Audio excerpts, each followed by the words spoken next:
Pemirsa, Bali kini dipenuhi beach club. Bahkan sejumlah aktivitas beach club bisa merusak tatanan budaya Bali. Para pengamat pariwisata berharap pariwisata budaya Bali jangan dibiarkan terus diganggu beach club.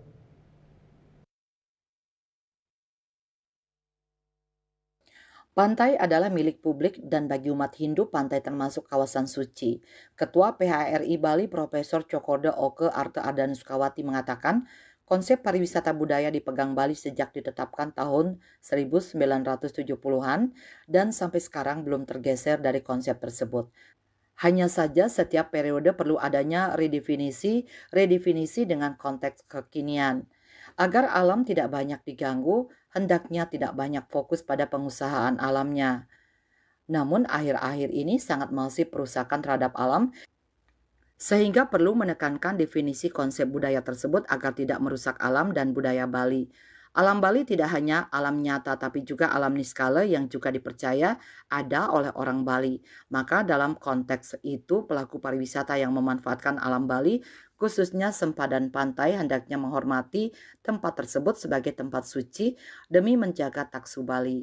Dengan alam dan pantai Bali yang indah, tidak menutup kemungkinan akan tumbuh beach club baru di sepanjang pantai.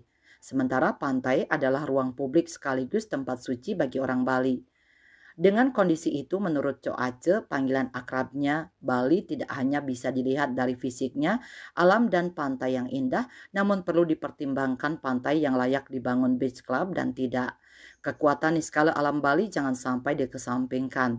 Jika daerah-daerah mengedepankan spiritualitasnya tinggi, jangan dimasukkan beach club. Kalau pantai itu misalnya bendeganya kuat, lautnya kuat untuk masyarakat Bali.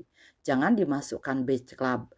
Potensi pantai dan laut seperti itu justru harus didukung, harus dimiliki masyarakat Bali. Menurutnya keberadaan beach club tidak hanya untuk mencari keuntungan sebanyak-banyaknya.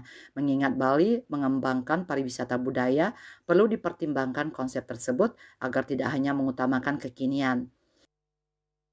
Cita Maya Bali Post melaporkan.